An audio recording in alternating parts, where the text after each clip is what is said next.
తో కలిసి పనిచేయడం. ఎట్లా అంటే కమ్మారెడ్డి సామాజిక వర్గాల దగ్గర నుంచి పొలాలు తీసుకుని ఎస్సీ ఎస్టీ బీసీలతో పనులు చేపించేది ఎవరు?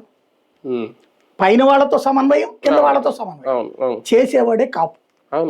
అలాగే బిల్డర్లలో కూడా చూస్తే రెడ్ల దగ్గర నుంచి కమ్మ దగ్గర నుంచి భూమి తీసుకుని బిల్డర్లుగా ఉండేవాళ్ళు వీళ్ళే. అంటే ఆ రిస్క్ ని భరించేవాడు. కాపు అంటేనే రిస్క్ భరించేవాడు, కాస్తాడు. కాపు అంటే కాపు కాస్తాడు.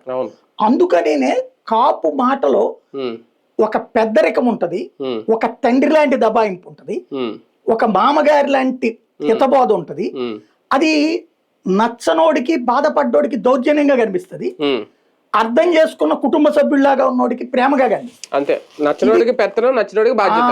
ఇది కాపులకి సంబంధించి గ్రహించాల్సిన అంశం. అంతే, అవును. అలాంటి కాపులకి ఇప్పుడు ఒక అసంతృప్తి ఏముంటుందయ్యా అంటే, ప్రాక్టికల్ గా పవన్ కళ్యాణ్ విషయంలో అసంతృప్తి కాదు, నేను గ్రహించినటువంటి, నేను కొంతమంది నాయకులతో మాట్లాడినప్పుడు ఎక్కడో ఎందుకు ఇప్పుడు ఈ వీళ్ళది సభ్యత నమోదు 2 ఏళ్ల తర్వాత ఇప్పుడు ఏమి ఎక్స్పెక్ట్ చేశారు వీళ్ళు? 50 లక్షలు వచ్చేస్తాను ఎక్స్పెక్ట్ చేశారు. అసలు వీళ్ళు ఆ సభ్యత్వం బిగిన్ చేశాక స్పీడ్ డౌన్ అయిపోయింది. వీళ్ళు వాళ్ళకి ఫోన్లు చేశారు, ఏంటయ్యా 50 నుంచి 60% మంది చేద్దాంలేండి సార్, ఏముంది